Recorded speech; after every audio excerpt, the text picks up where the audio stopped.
Morning. It is good to be here. I realize that Melbourne is really much better than Sydney. Is that okay?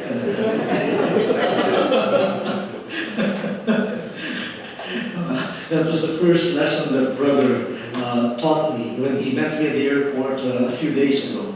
So when you go to Sydney, tell them that Melbourne was okay, but Sydney is much better. And then when you return to Melbourne, reverse the whole thing.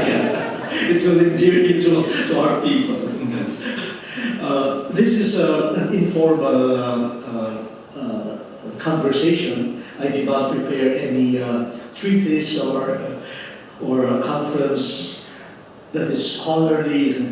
I would just like to share with you a few things regarding the church in Asia and how the apostolic exhortation of Pope Francis, Evangelii Gaudium, the joy of the gospel, encourages and also challenges the church in Asia to be the missionary presence of Jesus in our time. I will start with the extraordinary or the special assembly of the Synod of Bishops for Asia held in the Vatican in 1998. Pope John Paul II called for a number of continental synods to prepare for the year 2000, the Jubilee. I was not yet a bishop at that time, but I was asked to be part of the secretariat. And I remember the morning after mid-morning prayer, Pope John Paul II grabbed the microphone and looked straight in the eyes of the bishops from Asia and told them, I want to remind you, Jesus was born on Asian soil.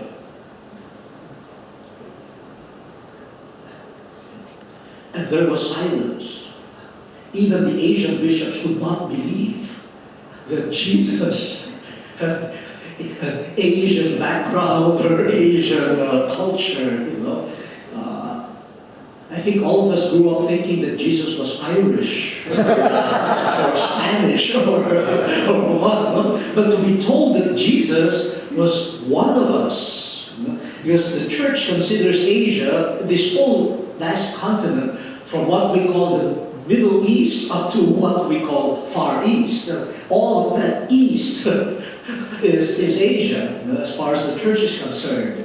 So, and you see this echo in the exhortation of Pope John Paul II, Ecclesia in Asia. The opening lines were about how the plan of salvation unfolded in history on Asian soil.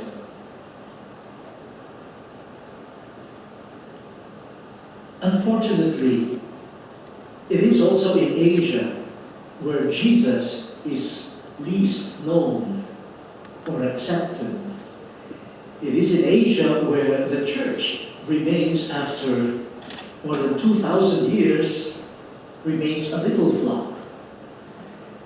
The Christians in Asia, I think, comprise less than 3% of this vast population, which according to people, experts, comprise 2/3 of the world's population. Just with India and China together, that's more than half of the world's population. But it is there where the church started. From Asia, the church spread all over the world, but it is in Asia too where the church remains a tiny, tiny minority. Half of the Christian population of Asia is found in the Philippines. And the other half is scattered, or better sprinkled, in this vast, vast land. And how does a minority church, a community that is not even considered in some countries of Asia significant, numerically and even qualitatively, how do you live the gospel? How do you become a missionary? And in 1974, the first assembly of the Federation of Asian Bishops' Conferences already defined for Asian churches the mode of doing mission, the mode of evangelization. As a little flock, the way for us in Asia is to dialogue. We cannot debate. We cannot engage in debate. No one will listen. No one will take us seriously. So, as a minority group, we're the good news, or the best news to share. We do it humbly. We do it the way the parables talk about the kingdom of God, as a small seed, as yeast. And you do it in the mode of dialogue, a humble presence in the lives of people, or what we call a dialogue of life, sharing of life. It's very much Gaudium et Spes, the hopes and joys, the sorrows, and the anxieties of the men and women of our time, especially of the poor and the afflicted. These are the same hopes and joys, sorrows and anxieties of the disciples of Christ. Sharing life. That's the mode of mission. But especially in three areas. Dialogue with cultures, the ancient cultures of Asia. Dialogue with the religions of Asia, which are they're a very potent influence in shaping the cultures of Asia. In fact, in some parts of Asia, you cannot distinguish between culture and religion. You cannot say this is a purely cultural event. No, usually a cultural event is also a religious event. Cultures and religions meet. So if you want to dialogue with cultures, you must dialogue with religions. You cannot avoid that. And third is a dialogue with the poor. While it is true that we find in Asia now some of the richest countries in the world and some of the richest individuals and families, no, we also find in Asia the teeming millions of poor people. Those of you who have visited some parts of Asia, you know. And that's part of our daily living, to be surrounded by destitute, people living in destitution. I was just telling Father, that we have a community in Manila, quite close to my residence. It's a scavenger community. Some of them have lived there for 4 generations, living off garbage and trash. And some of them don't even have a concept of education. It's the normal life, just to be there. And they have accepted that. And when you see people living that way, you say, this is victimization that have succeeded. Because the victims don't realize anymore that this is wrong, that this should change. When the victims have accepted an abnormal situation as the normal, then you see victimization has succeeded. And you have to really bring the gospel there. Yeah. Okay, this is supposed to be about the joy of the gospel. But it is good to be reminded of those realities, for in fact, in many parts of Asia, I cannot deal with the complexity of the whole Asian continent, for it is a people of diversity. That's why when people talk about Asian theology, I said, no, we don't have an Asian theology. You have theologies. You go from Korea to China to India, Pakistan, Sri Lanka. In fact, people talk about different Asias. Chopsticks Asia, banana leaf Asia, curry Asia. Depending on the cuisine, you're in different parts of Asia. So this diversity. But when we go to the poor in Asia, we are surprised. We find unadulterated joy among the poor. After the Typhoon Haiyan that hit the Philippines, wow.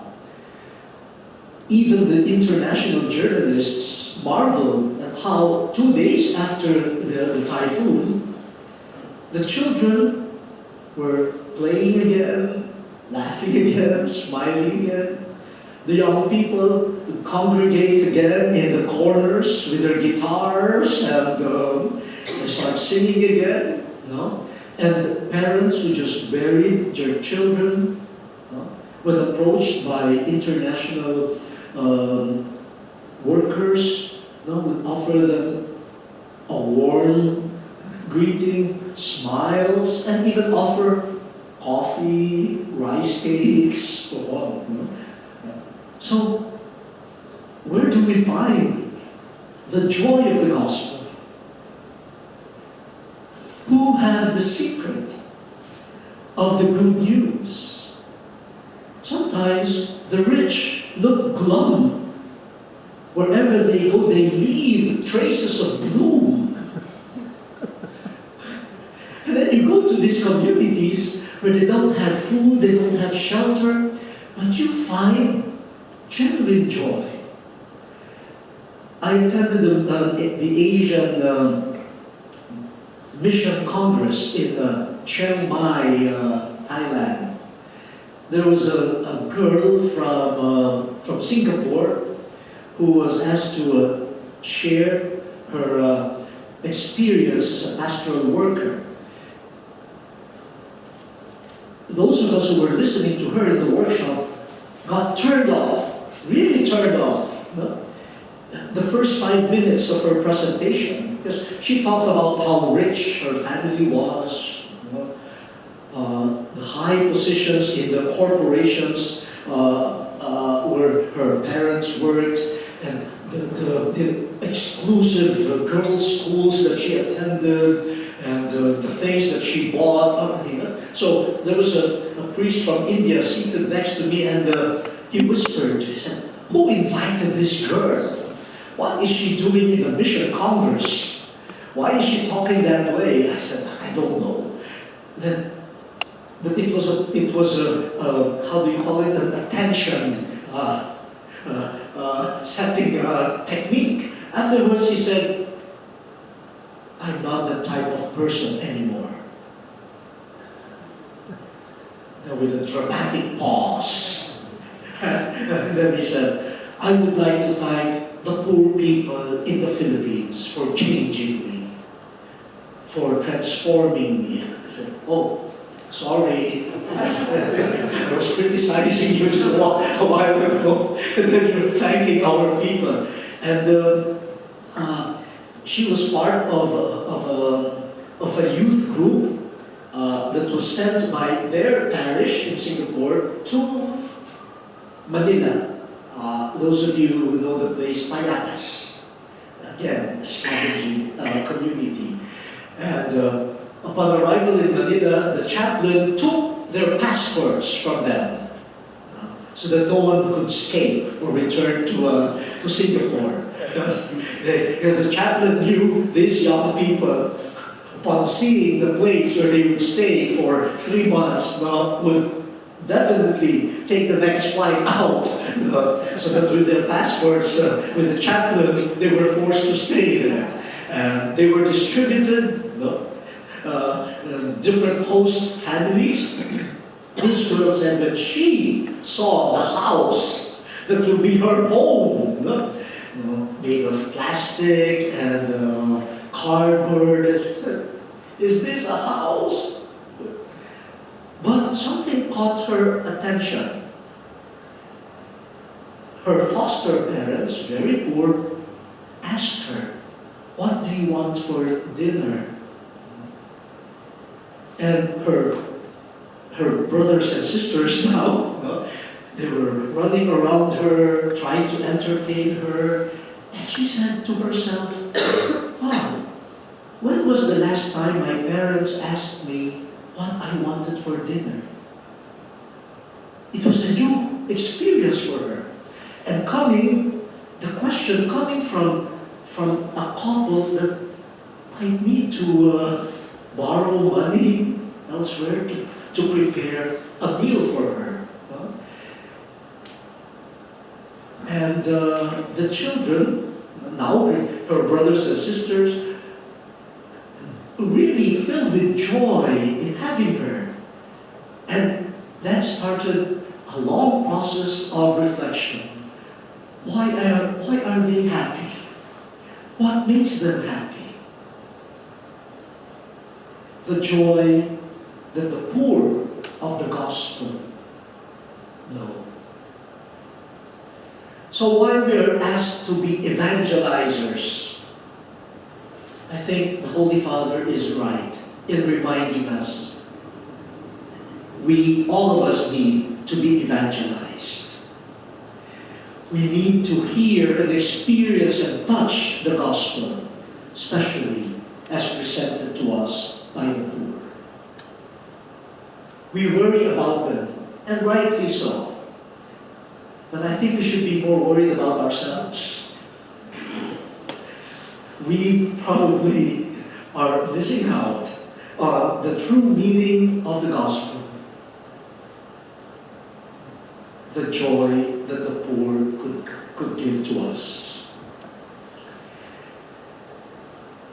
Given that context, I would like to highlight now some aspects of or some parts of Evangelii Gaudium that I think speak to us in Asia, and I'm sure they speak to all people of goodwill. But I see this with a sense of urgency for us in Asia, knowing our situation. The first is to rediscover the joy that the good news, the gospel, already contains. Very often we highlight the difficulties, the hard teachings of the gospel. Yes, they're hard teachings, but they are hard teachings because they lead us to true joy and true happiness. And I thank Pope Francis for reminding us that the good news that we share with others, if it is truly good news, it brings with it contains in itself the joy that the news wants to produce. That God is near. God is close to us. God loves us. God never tires of loving us. God is merciful. God's Son died for us and now shares with us the triumph over sin and death. That should bring us joy. We wonder why the good news does not bring joy to many. It's not a problem of the content of the gospel. I think it's the problem now of those who bear the gospel. We proclaim the good news, but we don't look good at all. We are supposed to be proclaiming a word of joy, but the bearers of the joyful news don't seem to be happy with their lives and with the news that they're sharing with others. In what we call vocation weekends, I always challenge the priests, the sisters. Look, we invite young people to join us. We talk about the charism of our congregations and all of those, and all beautiful things. But you know, the young people don't only listen, they look. Our young people have grown up viewing, watching TV, all of this, so their eyes are trained. And they're trained in virtual reality. So they know what is virtual and what is authentic. Your words might convey beautiful truths, but they look at you. So you invite them, join the priesthood, and you talk about the beauty of priesthood. But do they see in you a person that has been transformed by the beauty of that priesthood that you are selling to them? You tell them, if you become priest, you have to obey. Obedience. If you're a religious, you will be poor and simple. Poor. And you will be chaste. That's the worst. Now, if I'm a young person and say, I don't want to ruin my life, join in them. Yes, the news is good. It's about true joy. It's about freedom. But is the messenger filled with that joy? Is the messenger an incarnation, as it were, of the gospel? Do we touch the vision of the gospel in her or in him? That's why the Holy Father is right in reminding us that as evangelizers, we must experience the joy of the good news that we are sharing with others. The joy of encountering Jesus, the love of God, the joy of having found Jesus in our lives. And even if words are wanting, people will sense if you're happy with your faith, if you have become really joyful in having encountered the Lord. This is important for us in Asia. I guess it's important everywhere. But in Asia, where, in some parts of Asia, you cannot openly proclaim the gospel. You are allowed to do it in some, within the confines of the parish territory. But going beyond that, you cannot engage in any explicitly religious activity or suffer arrest. So your explicit evangelizing mission, proclaiming the word, is restricted. But that does not prevent you from proclaiming the gospel by the joy, the love that you have. In Cambodia, there was a group of Dominican sisters. They came in their full habit, but the people thought they were Muslim women. So they had to remove their veils, and they lived with the community wearing the regular dresses of the Cambodian women, and very few Christians. So what do? They presented themselves as objects of curiosity. So their neighbors would come to them and say, "Oh, are you married? You are beautiful. Why are you not married? You're pretty. Why are you not married? Are you not lonely that you're alone? You're not married." So they just had to exude the joy. But one of them said, "Oh, I'm already married." "Oh, where's your husband?" "Up there." She pointed to the cross. Said, "Oh, who is he?" "Come back tomorrow. And we'll talk about my husband." Slowly. But what attracts people is your lifestyle, your simplicity, your joy, your selflessness. That's the gospel incarnate.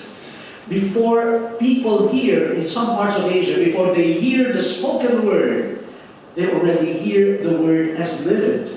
in the joy and the selflessness of those who have encountered the Lord. This is not always the case. This is a precarious achievement, but it's something that we have to work on in a whole spiritual and pastoral life, as it were. In the Synod of Bishops for Asia, one bishop from India, northeast India, narrated to us that some people could not believe that the local priest, these are Hindus, they could not believe that the local priest was celibate. So the bishop asked them, said, is Father hiding someone in his residence? So he interviewed some of the Hindus and he asked them, do you see a woman entering the rectory? No, we don't. Do you see children playing around? Also, why are you questioning his being celibate? And the people said, well, we know what the priests eat, and that's not the diet of celibates. For the Hindus, if someone chooses to be celibate, the whole lifestyle must change. You avoid food, some food, that are not compatible with chastity. Like spices. Chili. So, thank God we are Christians. Everything has been declared clean. We can eat. But if you're living in that context, so they have other norms of chastity, etc. And the missionaries that are challenged, can you adjust your lifestyle so that it could witness to the non-Christians there, to your ideals and to your values? So this is one. How many more minutes do I have? 2 minutes or 3 minutes? So the joy that must be incarnate, the joy that must come from within, the joy that will, in a way, contaminate people. And in our very restricted contexts in Asia, sometimes the best way to proclaim the gospel is by being a joyful, loving, and selfless presence to them. The second thing that I would like to highlight from Evangelii Gaudium, Pope Francis here is talking like a real pastor who has worked in a regular diocese and has worked with pastoral workers, with priests. Like, do we find evangelization a joyful act? So from the gospel that is supposed to bring us good news and joy, now how about the very action of evangelizing, the very task of evangelizing? Do we find it joyful? Do we bring joy, in our evangelizing mission? And here he reminds us that individual pastoral workers and church communities must be able to recover joy, retrieve joy in our missionary endeavors. How? His secret is this: the church must not be self-referential.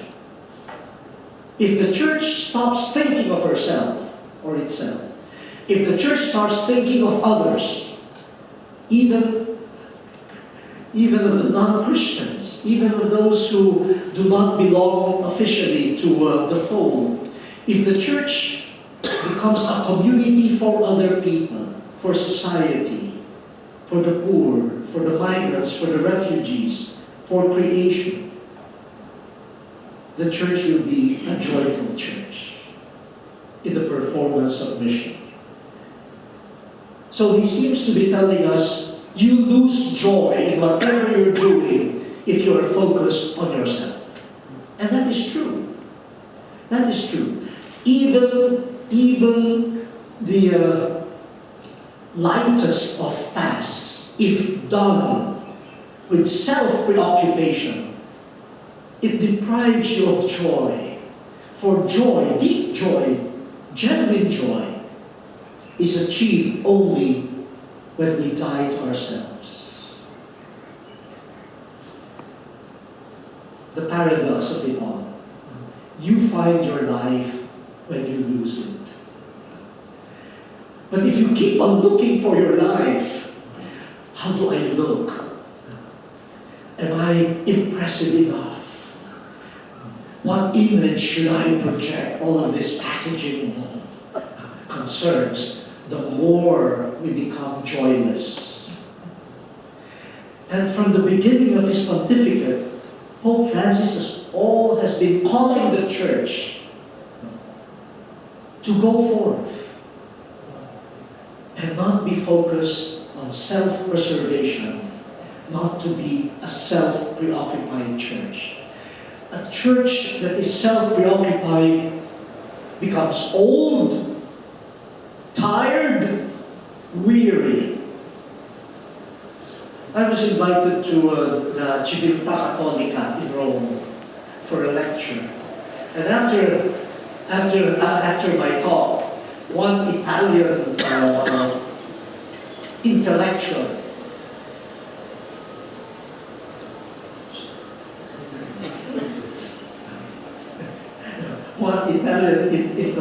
asked me, as a person from Asia, what can you say about the tiredness of the church in Europe? La stanchezza, the tiredness, the weariness of the church in Europe. I asked him, I'm not European, as you said. I don't know what this tiredness is all about. I said, may I ask you, what are you tired of? What is the church tired of here? What causes your tiredness? As a young priest, the day after ordination, I had to say 9 masses. I did not feel tired. I was energized for 2 more masses. Why will you get tired if you're in mission? What makes you tired?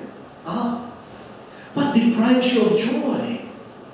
Maybe it's this self-preoccupation, self-protection, and all of this.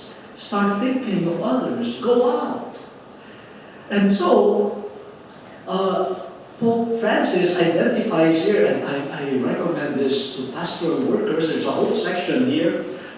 It can be used for self-examination, or the examine of consciousness here, for the Jesuits. He lights up the temptations against joy in pastoral life, like selfishness, spiritual sloth, spiritual exercises. You exercise your body, but how is your spiritual exercise? Physically active, but spiritually inert. Physically on the move, but spiritually sedentary. We hear the gospel, I know that already. I heard that 3 times already this week. So no more drive to learn more. Pessimism. Now that we're approaching the 50th anniversary of the closing of Vatican II, I always read the opening speech of Pope St. John the 23rd. To open Vatican II, he says, I disagree with the prophets of gloom who do not see anything good in our world. They see only disaster. They said, I would rather not listen to those prophets of gloom. For the world, yes, with its problems, remains the world of God. God is present. And as the call of the new evangelization, yes, we do not deny the contradictions, even the sinfulness in our world. But are we looking at the opportunities which the present world also gives to us? Opportunities for evangelization. So pessimism.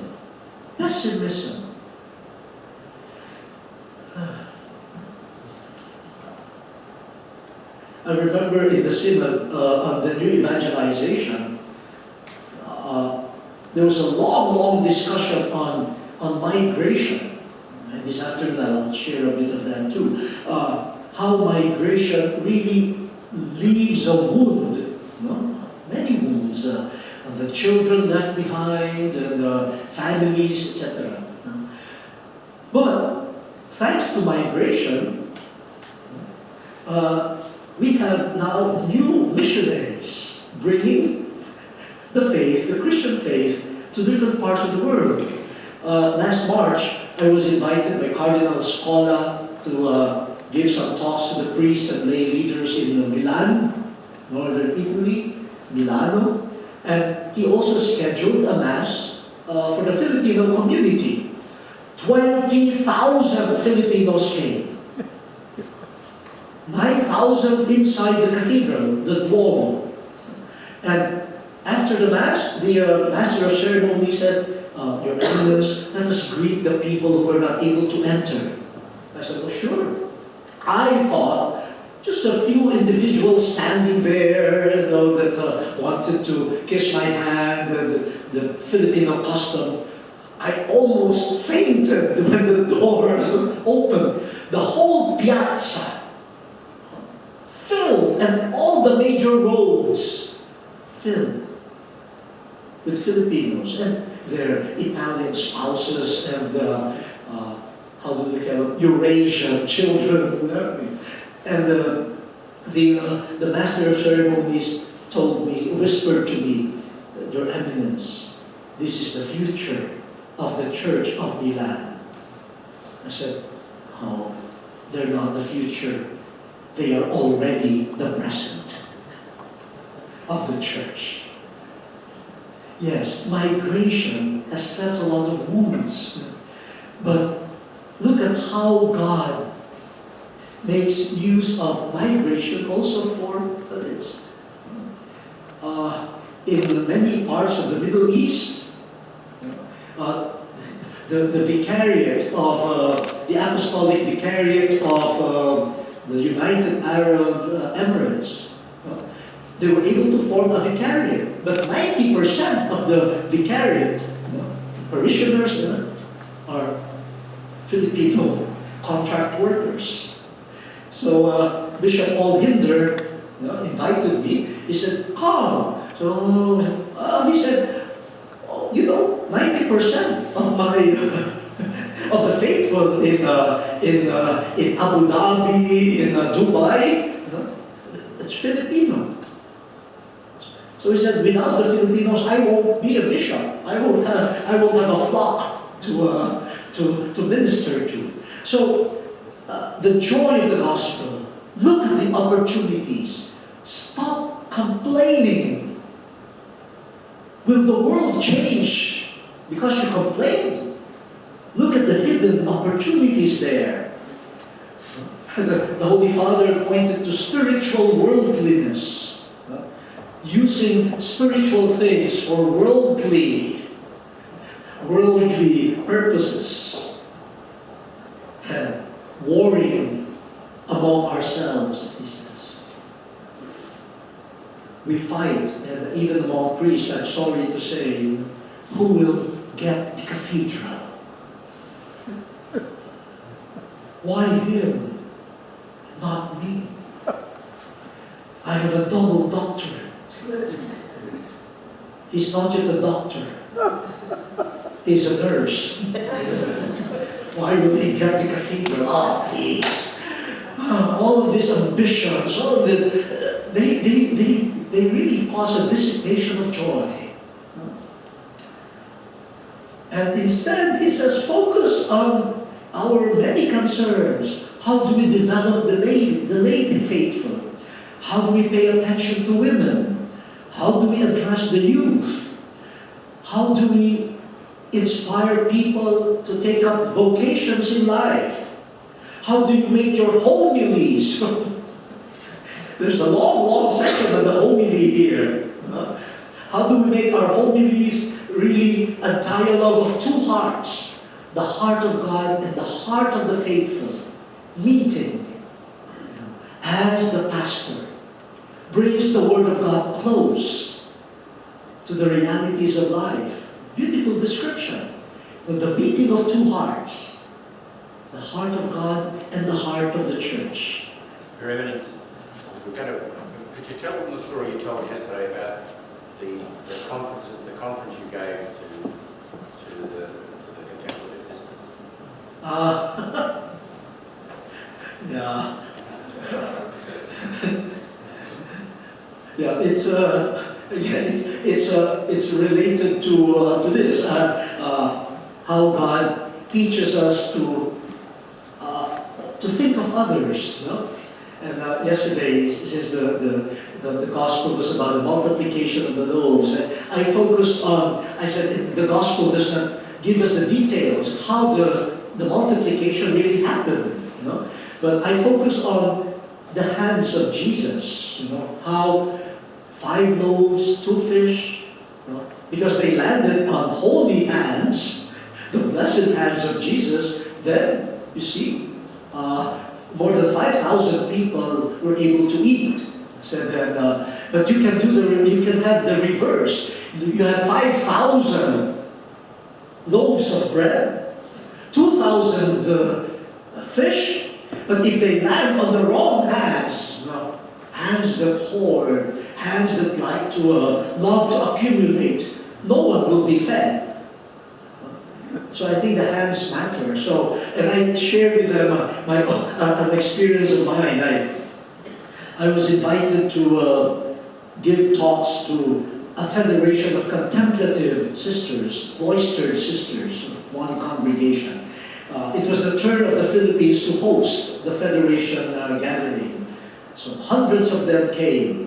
They asked me originally to give an hour conference every day for a week. So I told them, no, I cannot do that. No. I said, why don't you give me a full day and I'll give you 7 conferences. Give me 1 day. And they agreed to that. So I had 1 full day. I lectured from 8 in the morning till 5 in the afternoon with a lunch break. And at the end of the talk, I was leaving the retreat house that they rented. The coordinator, a sister, ran after me, and I saw she had an envelope. She said, Bishop, Bishop, and I saw it as she was giving it to me. I said, no, sister, no, no, no, no. I said, no, I won't accept that. I said, you are contemplative, sisters, you're cloistered, no? And I know you go begging, so keep that. Oh, Father, Bishop, you worked hard today. No, that's my gift to you. Then she said, okay, give this to the poor. Okay, it's not for me, it's for the poor, so I accepted it. So I got to the car.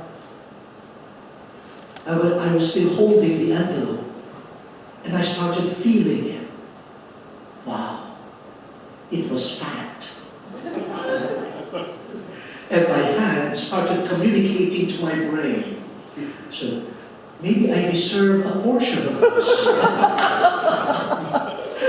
I said, justice demands that I get something. I can give to the driver, I can charge for petrol. So At first I said, no, no, no, no, and I accepted it for the poor. But the hand could be tempted. And I said, yeah, I really worked hard today, and it was not easy giving a talk to contemplative sisters. They were very quiet. They were in contemplation all the time. They were looking at me as though I were the Blessed Sacrament exposed. I did not get any reaction from them. At least you're laughing. I see your teeth, I hear your laughter. No? So the most that I could get from them was, yeah. But the hand of God taught me how to shift, to forget yourself. No? And in fact, the original design was for this money to go to the poor. My mobile phone rang. It was a former seminarian, a companion of mine, 4 years ahead of me. He left the seminary. He said, my wife has cancer. I cannot afford the chemotherapy. Can you help me? Can you help me? So, with my left hand holding the phone to my ear, and my right hand feeling the contents of the envelope, I felt the tension, felt torn. No? But God sent this call. So I looked at the envelope and grudgingly said, okay, I'll help you. I'll help you. And I sent the whole amount. And I was charged 1,500 pesos for the transmission, the transmittal of the money. So I was unable to get anything from the envelope. I lost money also from my own pocket. But that evening, I went to the seminary and I shared with some of the seminary priests what happened. Something strange happened, and one of the priests said, "You sent the whole amount?" I said, "Yes." Then he stood up and started stroking my back. He said, oh Bishop, you are foolish. You are stupid." I said, "Yes, I guess I am." No. But that evening, that night, I had the soundest sleep, the joy, knowing that I have done something good. I had planned to reverse, but God's hand was there, knocking me off and telling me, "Hey, forget yourself." And then a few weeks later, news reached me that this former seminarian was shot. He was killed. He was teaching. He was a teacher, and he was suspected to be a communist sympathizer and left-leaning. So some armed persons entered his classroom and just shot him. I said, "Wow, you cannot postpone thinking of others. You cannot postpone stretching your hand. It might be the last opportunity for the person or for you. Had I not sent the money, I'm sure up to now, up to today, I'll still be languishing in guilt. I will not be able to forgive myself. While I regret, I am very sad that he had been killed, deep down there's joy that I have done something good to the person. The wife is still alive. And once in a while she sends me text messages to greet me. And if she doesn't have money, she asks for some financial help. And we continue sending her, even without conferences to contemplative sisters. Yeah. But you experience joy. The joy. But I thank God for reminding us, get out of yourself. Don't be selfish.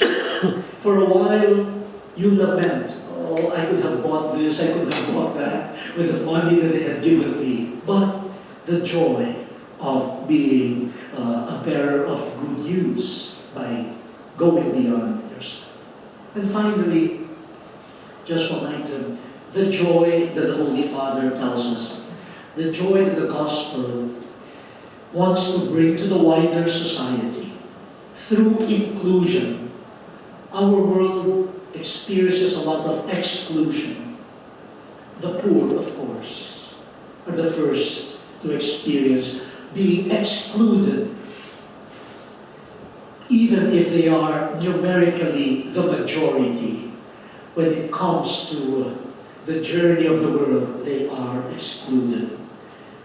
So the Holy Father invites us to bring the gospel to society where no one will be excluded, especially the poor, where the economic systems, the social systems, cultural systems will move towards the common good, will move towards the recognition, a joyful recognition of the dignity of every human being, where social dialogue will be engaged in with zeal and joy. For Jesus died and rose from the dead for all, not just for a few. And that's part of the joy of the gospel. It's a gospel of inclusion. So there, I said it, I hope I've made you joyful and not pessimistic or tired. So I end there. If there are some questions or things that you want to share, I will be very happy to entertain them. Thank you very much.